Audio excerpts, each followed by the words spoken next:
Dear students, 80 शब्द प्रति minute की गति से 400 शब्दों का मैटर स्टार्ट होने वाला है। अब से 5 सेकंड बाद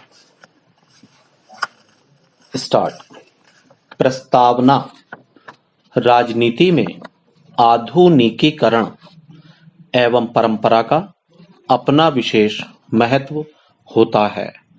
प्रत्येक देश की राजनीतिक व्यवस्था में यह दोनों तत्व विद्यमान होते हैं। आधुनिकीकरण से तात्पर्य विकासात्मक स्थिति से होता है, जबकि परंपरागत स्थिति इसके विपरीत है।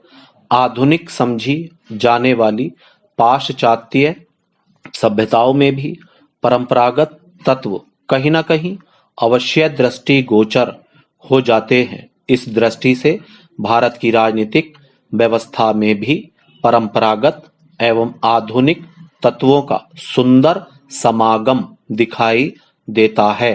पहला चेंज। चिंतनात्मक विकास। स्वतंत्रता से पूर्व भारत की राजनीतिक व्यवस्था पूर्णतः परंपरागत थी, अर्थात समाज पुरानी कुरीतियों, अंधविश्वासों पर आधारित था। शासन सत्ता एक ही व्यक्ति द्वारा संचालित होती थी। परंपरागत दृष्टि से समाज पिछड़ा हुआ था। राजनीति राजतंत्र पर आधारित थी। राजाओं द्वारा जनसाधारण हितों की ओर ध्यान नहीं दिया जाता था। वह भोग विलास में लिप्त रहते थे। आर्थिक, सामाजिक, राजनीतिक दृष्टि से समाज पिछड़ा हुआ था, किंतु स्वाधीनता प्राप्ति के पश्चात भारत में लोकतांत्रिक प्रणाली की व्यवस्था की गई। अतः राजनीतिक व्यवस्था भी आधुनिकता की ओर अग्रसर हुई। जनता के हित सर्वोपरि थे। जनसाधारण के हितों की रक्षा हेतु संविधान का निर्माण किया गया। आर्थिक, सामाजिक, राजनीतिक विकास की ओर ध्यान दिया गया।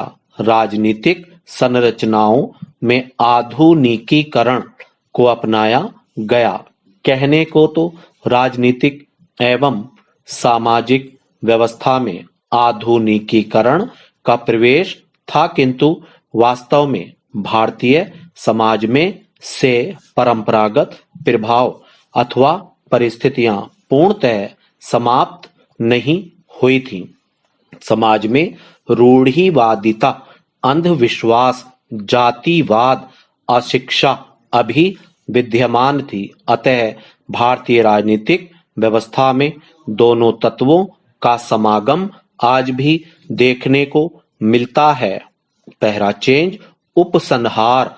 स्पष्ट है कि भारतीय राजनीतिक व्यवस्था न तो पूर्णतः परंपरागत है और न ही पूर्णतः आधुनिक। वह परंपरागत तत्वों को भी साथ लेकर आधुनिकता की ओर बढ़ रही है। अतः भारत में निरंतरता और परिवर्तन के बीच तालमेल बैठाने का प्रयास होने लगा और एक ऐसी राजनीतिक व्यवस्था उभरी जो पुरातनता और नवीनता दोनों ही तत्वों से मुक्त है। मुख्यतः सभी राजनीतिक व्यवस्थाओं की विशेषता होती है आधुनिकता और परंपरा का सम्मिलित स्वरूप। कुछ देशों की राजनीतिक व्यवस्थाएं अत्यधिक आधुनिक होती हैं, तो कुछ की अत्यधिक परंपरागत होती हैं। पश्चिमी राष्ट्र जो कि आधुनिक सभ्यता का स्वरूप समझे जाते हैं, वहां पर भी परंपरागत तत्व दिखाई दे ही जाते हैं। उदाहरण के लिए ब्रिटिश राजनीतिक व्यवस्था जो कि आधुनिक मानी जाती है, परंतु लॉर्ड सभा, राजतंत्र आदि संस्थाओं के कारण उसमें परंपरा जनित रूप दिखाई देता है।